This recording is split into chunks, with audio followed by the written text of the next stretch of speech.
Good morning. कल हमने exercise 1.1 के अंदर क्वेश्चन नंबर 14 आधा हो गया था, वो वीडियो के अंदर कट गया था। तो देखो आज आगे करेंगे उसको।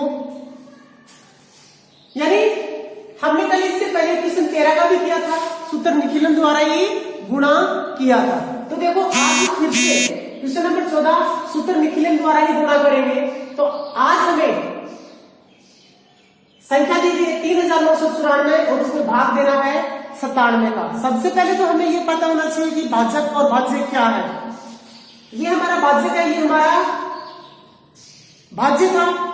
तो देखो सबसे पहले हम आधार लेंगे। आधार हमारा आएगा 100, भाजक हमारा है 97। तो संशोधित भाजक हमारा कितना होगा?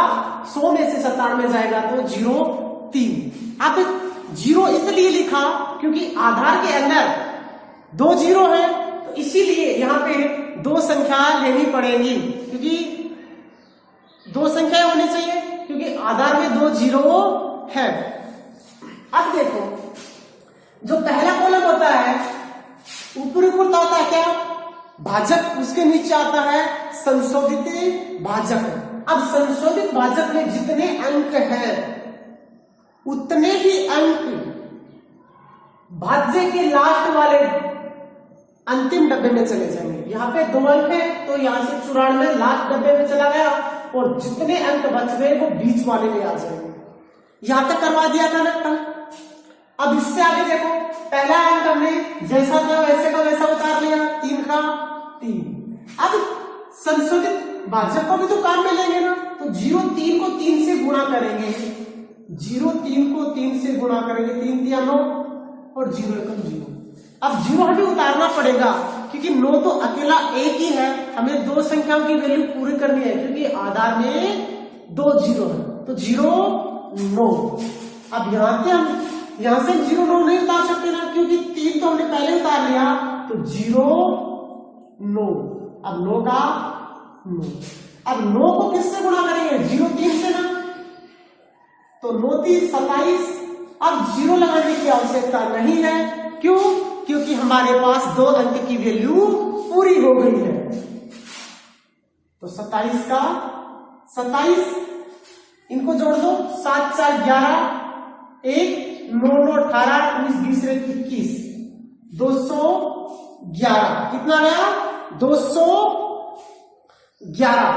अब देखो, अब यहां पे 211 है, ये तो हमारा शेषफल, ये हमारा भागफल। परंतु एक चीज ध्यान में रखना, देखो जैसे हम 10 में है ना 2 का भाग दे रहे हैं, हमें पता जा तो कितनी बार रहा? 5 बार रहा, हमने 3 बार ही दे दिया। 3 दूनी 6, कितना बच गया? 4। क्या हम इसको शेषफल मान सकते हैं? नहीं। क्यों? क्योंकि शेषफल कभी भी भाजक से बड़ा नहीं होता। शेषफल कभी भी भाजक से बड़ा नहीं होता। यदि बड़ा है तो भाग और भी जाएगा। इसीलिए यहां 211 है और हमारा भाजक कितना है? 97। तो 211 में 97 का भाग जाएगा, तो कितनी बार? लगभग 2 बार जाएगा। तो उस 2 को तो यहां पे जोड़ देंगे और बाकी जितना होगा उसको इसमें से घटा देंगे। यानी 97 को 2 से करेंगे, 7 दूनी 14, 1 9 18 194, और यहां से 194 को हम क्या कर देंगे? घटा देंगे। 11 में से 4 जाएगा तो 7, यहां बचा 0, आगे से हंसा लेंगे। 10 में से 9 जाएगा तो 1, और ये होगा 39 और 2 41। लिख देना। अतः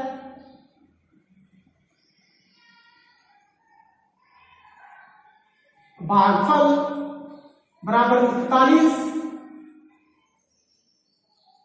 शेषफल बराबर 17।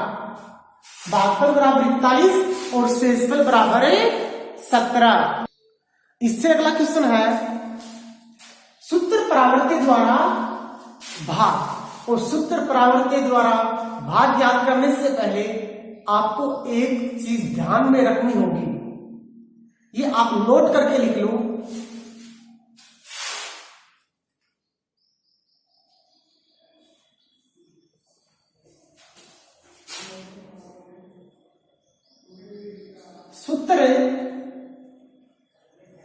परावर्ते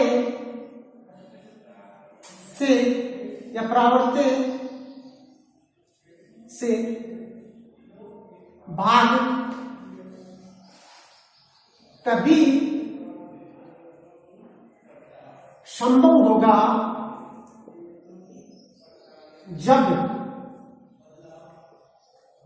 भाजक आधार से बड़ा होगा।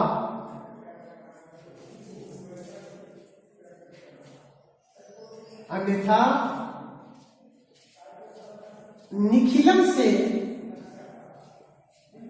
करना पड़ेगा। यानी ये चीज आप ध्यान में रखना, नोट लगा के लिख लो। सूत्र परावर्ते से भाग तभी संभव होगा जब भाजक आधार से बड़ा होगा। अब देखो यहां पे दो संख्याएं हैं, आधार कितना होगा 100, आधार कितना होगा 100, हमारा भाजक कितना है 97, तो 100 से क्या हो छोटा है, तो इस विधि से हम भाग नहीं कर सकते। हम इस विधि से तभी भाग कर सकते हैं जब हमारा भाजक क्या हो आधार से बड़ा हो, और यहाँ पे आधार से क्या है ये छोटा है, और जब छोटा होगा तो हम उसे सूत्र परावर्ते से नहीं बल्कि किससे कर सकते हैं, सूत्र निखिलम से कर सकते हैं। ये नोट लगा के लिख लेना, आप लिख देना इसके नीचे, क्योंकि भाजक छोटा है आधार से, इसका मतलब भाजक छोटा आधार से, तो इस सूत्र परावर्ते से नहीं होगा, तो निखिलम विधि से। आप इसे किससे कर दोगे, निखिलम विधि से कर दोगे। और निखिलम विधि आपको पता ही है, सबसे पहले क्या मानोगे, आधार हमारा कितना है 100, और निखिलम विधि है ना, निखिलम विधि में हमेशा भाजक है वो आधार से क्या होगा छोटा होगा। याद रखना, निखिलम विधि में भाजक आधार से छोटा होगा, परावर्ते विधि में भाजक आधार से बड़ा होगा, और एक आएगी दहजांक विधि, और वो विधि है ना उसमें भाजक छोटा भी हो सकता है तो बड़ा भी हो सकता है।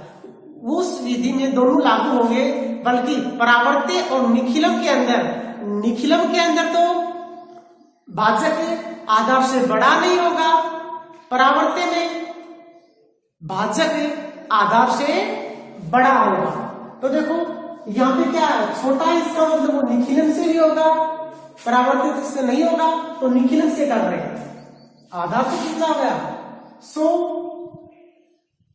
भाजक कितना है 97, और यहां से संशोधित भाजक कितना आ जाएगा 100 - 97 यानी 0,3, जो पिछला किया था उसी प्रकार, क्योंकि यहाँ पे आधार में 2 0 है तो 0 इसीलिए लगा लिया।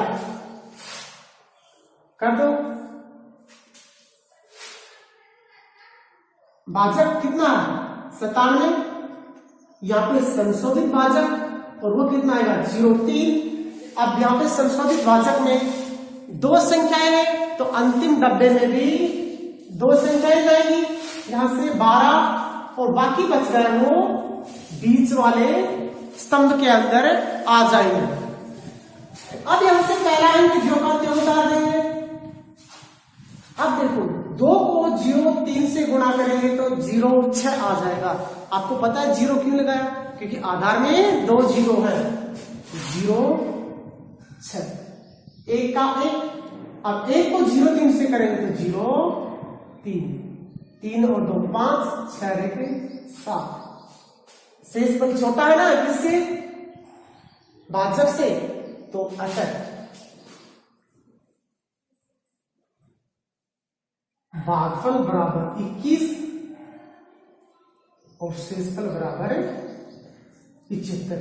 यदि हम परावर्ते से करते तो नहीं होता ही, ठीक है ना। परावर्ते से सिर्फ आधार से क्या होना चाहिए, बड़ा होना चाहिए भाजक। इससे अगला क्वेश्चन है फिर से सूत्र परावर्तित द्वारा। हाँ, अब की बार ये सूत्र परावर्तित से हो सकता है। क्यों? क्योंकि भाजक आधार से क्या हो गया? बड़ा हो गया। भाजक आधार से क्या हो गया? बड़ा हो गया। तो आधार कितना होगा यहां पे? आधार होगा 100। भाजक कितना है? भाजक है 131। तो संशोधित भाजक क्या होता है? संशोधित भाजक होता है आधार माइनस भाजक। ये तो होता है ना, संशोधित भाजक क्या होता है? आधार माइनस भाजक। आधार 100 है, भाजक कितना है? 131। तो माइनस का 31 आएगा ना। और आप ऐसे मत लिखो, बल्कि ऊपर लगा दो, यानी माइनस का क्या आ गया? 31 आ गया। अब देखो वैसे का वैसा है, बस थोड़ा सा चेंज है। परावर्तन हमेशा माइनस का आता है यहाँ पे, और निखिलन में हमेशा प्लस का आता है। इतना ही फर्क है, कोई ज्यादा फर्क नहीं है। यहाँ पे भाजक बता रहे हैं 131 है, और यहाँ पे संशोधित भाजक, और संशोधित भाजक कितना गया? माइनस का 3 और 1। अब देखो यहाँ पर 2 अंक है, तो यहाँ से भी 2 अंक अंतिम डब्बे में चले जाएंगे, और बाकी बच गए वो बीच वाले में आ जाएंगे। पहला अंक जो का त्यों उतारेंगे। पहला अंक हमारे पास क्या है? 1, तो 1 को 1 का 1 उतार दिया। अब उससे आगे क्या करेंगे? इस 1 को संशोधित भाजक है उससे गुणा कर लेंगे। तो 31 एकम 31 है, और किसका? माइनस का। 31 एकम 31 है, माइनस का। 3 में से 3 जाएगा तो 0। सिर्फ एक बार में एक ही संख्या को सोल्व करेंगे। अब 31 को 0 से गुणा करेंगे तो क्या गया? 0। अब देखो 3 में से 1 जाएगा तो कितना बचा? 2। अब 31 दूनी कितना होगा? 62। सोल्व कर लो। 5 में से 2 जाएगा 3 बचेगा, 8 में से 6 जाएगा 2 बचेगा, यानी भागफल तो कितना गया? 102 आ गया, और शेषफल कितना गया? 23। लिख दो। अतः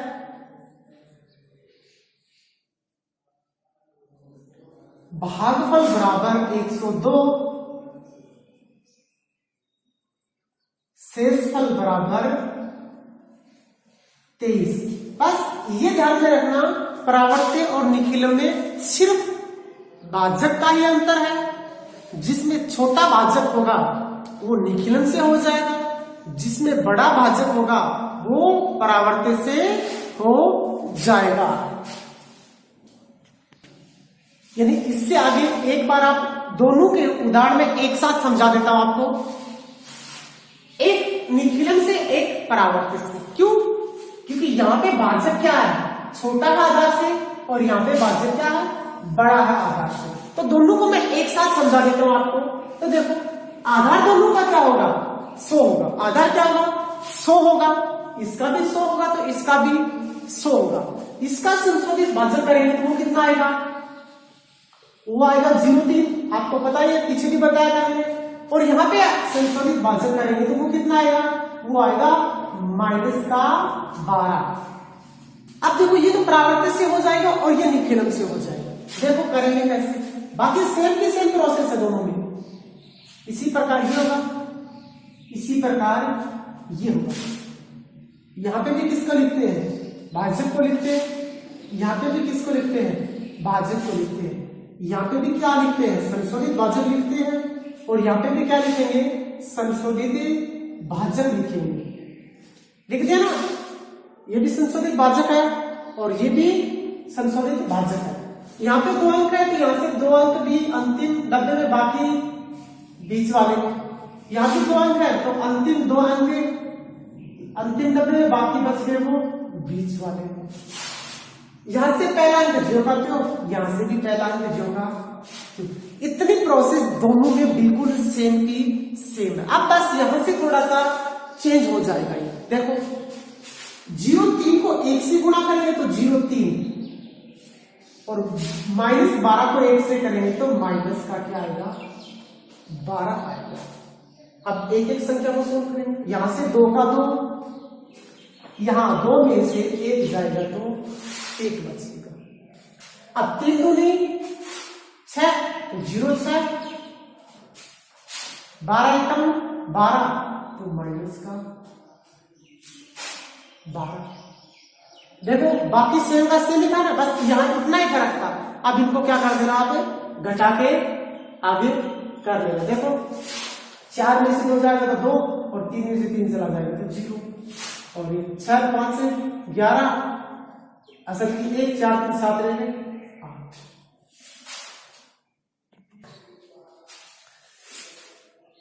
कल हम सूत्र दौजांक द्वारा भाग करेंगे। आपको निखिलम और परावर्तक दोनों विधियों से कुछ एग्जाम्पल खुद से भी बनाने हैं, उनसे करके देखना। भाजक बड़ा कर लेना, भाजक छोटा कर लेना।